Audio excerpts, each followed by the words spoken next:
Olá! Hoje iremos falar sobre o psicólogo e psicanalista Erik Erikson, discípulo de Sigmund Freud. Erik Hamburg Erikson nasceu em 15 de junho de 1902, na cidade alemã de Frankfurt. Numa família com raízes judaicas, foi filho de mãe solteira e faleceu em 1994, no Canadá. Nunca conheceu o pai biológico, que abandonou sua mãe antes do seu nascimento. De origem dinamarquesa, a mãe se casou com um pediatra alemão-judeu. Erikson foi educado sem conhecer a sua própria história.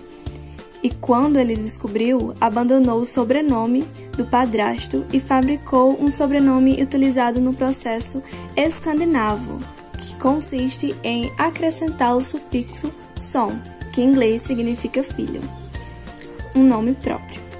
Assim, tornou-se Erik Erikson. Em 1927, chega a Viena. Na cidade, arranja trabalho de tutor de uma família rica e conhece a psicanalista Anna Freud, filha de Sigmund Freud, criador da psicanálise. Erik Erikson foi um dos mais notáveis psicólogos e analistas do século XX. Ele se destacou também em outras áreas, como na antropologia e educação. Embora não tivesse uma formação acadêmica, arrancou para uma carreira literária e abriu uma clínica para terapia infantil. Ele lecionava em uma das mais importantes universidades, mesmo sem um diploma universitário. A teoria do desenvolvimento, criada por Erik Erikson, é considerada uma ampliação da teoria original de Freud. Por isso ela ficou conhecida como teoria pós-freudiana. Erik, ele desenvolveu uma teoria psicossocial, então por isso ele teve algumas discordâncias com as teorias de Freud, porque para o seu entendimento, o ser humano não parava de se desenvolver. Então ele trabalhava com todas as fases do desenvolvimento, desde o começo ao final da vida do sujeito. Já Freud propôs totalmente o contrário, porque ele desenvolveu 5 fases do desenvolvimento que se encerravam na puberdade, e essa teoria era conhecida como teoria psicossexual. Erik dizia que o desenvolvimento pessoal dependia da interação entre o sujeito e o meio que o rodeia. Para ele, o meio tinha um papel muito importante no processo da subjetividade e identidade de cada pessoa. Ele também acreditava que o crescimento psicológico acontecia através de estágios e fases, e é através dessas fases e estágios que o indivíduo cresce a partir das exigências internas de seu ego e também do meio. Na crise psicossocial, existem etapas que podem ter aspectos positivos e aspectos negativos, como se em cada etapa existisse um desafio para ser enfrentado. E a cada desafio e crise enfrentada, a personalidade vai se reestruturando e se reformulando de acordo com as experiências vividas. A construção da identidade pessoal, ela é considerada a tarefa mais importante da adolescência, porque é onde acontece a transformação do adolescente em um adulto produtivo e maduro. Para Erikson, construir uma identidade implicava em definir quem a pessoa é, quais são os seus valores e quais as direções que ela desejava seguir pela vida. Ele também entende que a identidade é uma concepção de si mesmo, composta de valores, crenças e metas com os quais os indivíduos estão comprometidos. Ele abordava o crescimento humano no ponto da formação da identidade, em receber a influência de fatores intrapessoais, que são as capacidades inatas do indivíduo e as características adquiridas da personalidade, de fatores interpessoais, que são identificações com outras pessoas, e de fatores culturais, que são valores sociais a que uma pessoa está exposta, tanto globais quanto comunitários. Ego. Erikson foi um dos principais e pioneiros estudiosos na psicologia do ego, que o via como mais do que um servo do id, conceitos freudianos, onde há a conjugação do superego, normas sociais, padrões éticos. Vamos conceituar o que seria id, ego e superego. O id é a parte responsável por todos os instintos, desejos e impulsos primitivos do indivíduo, que são classificados como os princípios do prazer. O ego consiste na realidade da personalidade da pessoa, mantendo o equilíbrio entre as vontades do id e as repressões do superego. Já o superego se desenvolve a partir do ego e consiste na representação dos ideais, valores morais e culturais do indivíduo. O superego atua como um conselheiro para o ego, isto porque ele alerta sobre o que é ou não é moralmente aceito, segundo os princípios que foram absorvidos pela pessoa ao longo da vida. Para Erikson, o ego é uma força positiva, geradora de autoidentidade e de autoconceito da sensação do eu. É uma estrutura que favorece a nossa adaptação aos vários conflitos e crises pelos quais passamos ao longo da vida, impedindo que percamos a nossa individualidade em frente às pressões sociais. Durante a infância, o ego é frágil e maleável, mas a partir da adolescência começa a ganhar força e forma. Ao longo da vida, ele unifica a personalidade, mantendo a sua integridade. O ego, segundo Erikson, é uma agência psíquica, parcialmente consciente e parcialmente inconsciente, que organiza e sintetiza nossas experiências, fazendo relação entre aquilo que vivenciamos hoje, aquilo que fomos no passado e aquilo que projetamos para a nossa identidade futura. O ego é a nossa habilidade de unificar experiências e ações, de maneira a gerar equilíbrio psíquico e garantir a nossa adaptabilidade do mundo em que vivemos. Aspecto do ego. Segundo Erikson, o ego se constitui de 3 aspectos: o ego corporal, o ideal do ego e a identidade do ego. O ego corporal refere-se às experiências ligadas ao nosso corpo. É a forma como diferenciamos o nosso eu físico das outras pessoas. Podemos estar satisfeitos ou não com a aparência e o funcionamento do nosso corpo, mas cada pessoa reconhece e diferencia seu próprio corpo dos demais. O ideal do ego representa a imagem que temos de nós mesmos, em comparação ao eu em que idealizamos. Essa comparação entre a imagem que fazemos de nós e uma imagem ideal é responsável por nos sentirmos satisfeitos ou insatisfeitos, não apenas no aspecto físico, mas de forma integral. Todos idealizamos um corpo, uma personalidade que gostaríamos de ter. O ideal do ego é uma espécie de comparação que fazemos entre o que gostaríamos de ser e aquilo que acreditamos ser. Já a identidade do ego é a imagem que temos a respeito de nós mesmos, no que se refere aos diversos papéis sociais que representamos. É como nos vemos enquanto filhos, profissionais, amigos, pais, enfim, é todos os papéis sociais que desempenhamos no cotidiano. Os 8 estágios do desenvolvimento da personalidade. Erik Erikson desenvolveu a sua teoria abrangendo 8 estágios do desenvolvimento da personalidade ao longo do ciclo vital.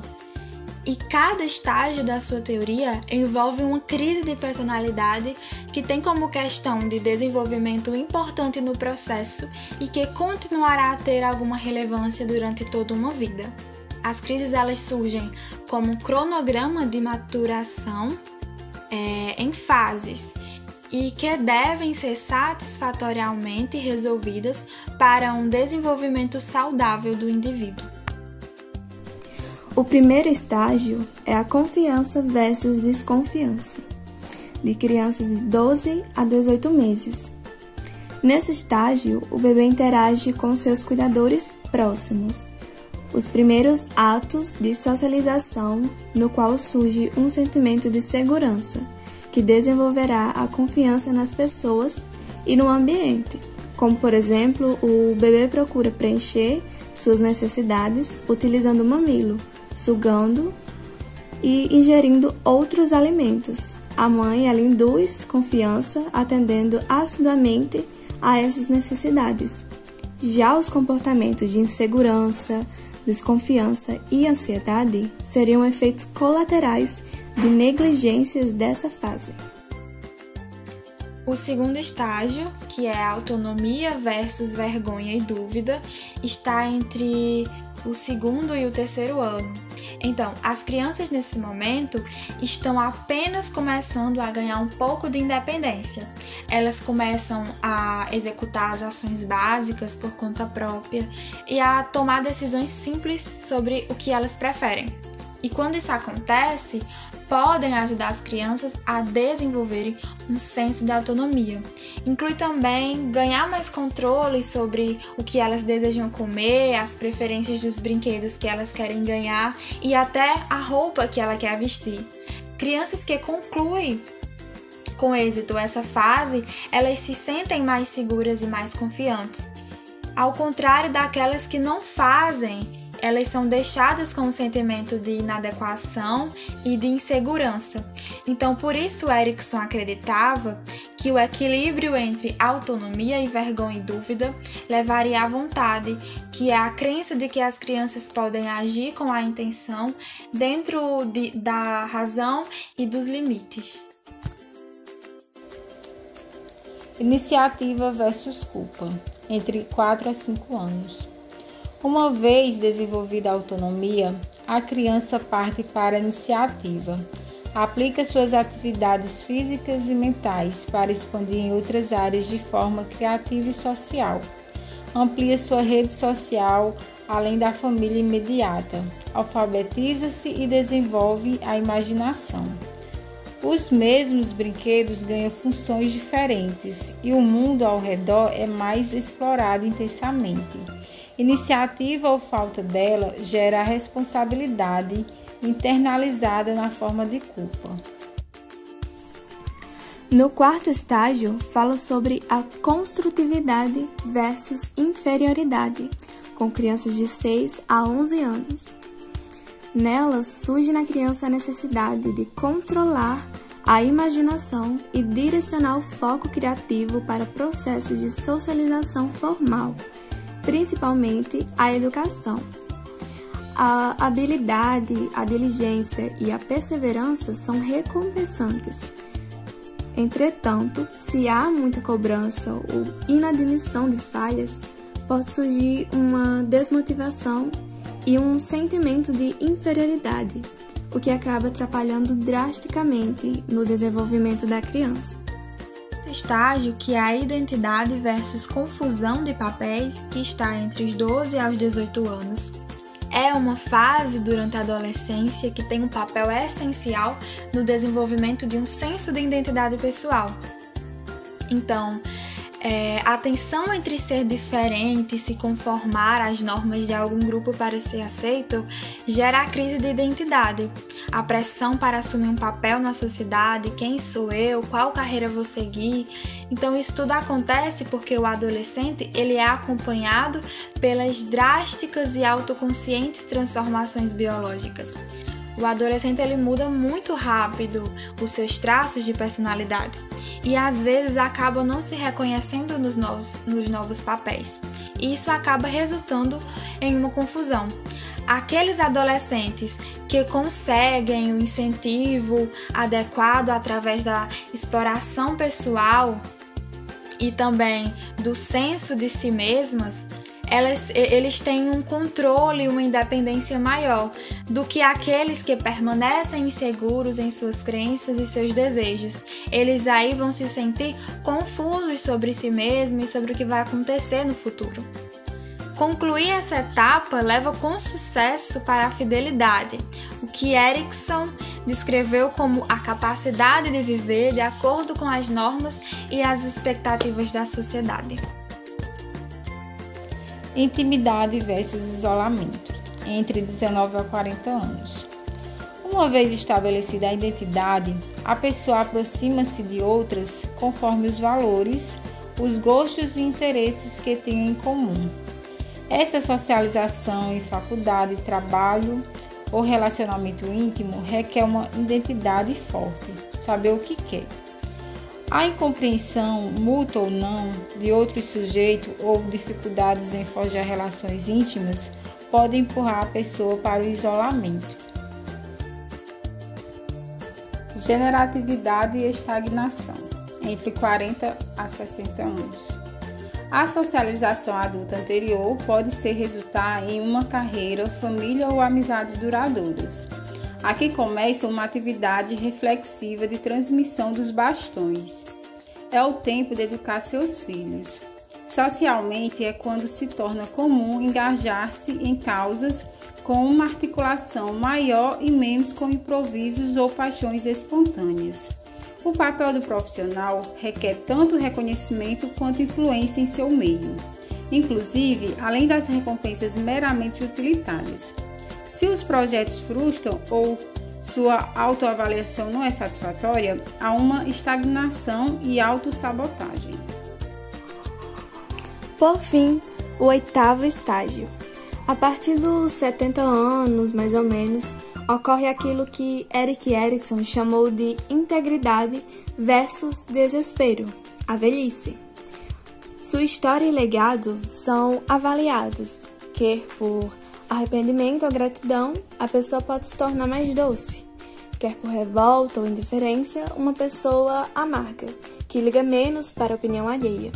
Contudo, se não houver um sentimento de realização, a tendência é ao desespero e não conformidade ao fim da vida.